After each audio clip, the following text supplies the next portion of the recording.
Welcome back to the channel. If you've been facing issues on chess.com or have questions that need direct help, this video is for you. Today, I'll show you exactly how to contact support using the chess.com mobile app step by step so you can get the assistance you need quickly and easily. First, open the chess.com app on your phone device.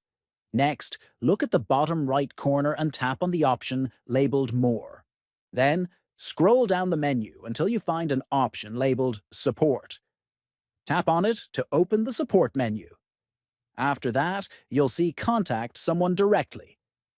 Tap on Contact Support. Finally, tap on the Get Started button.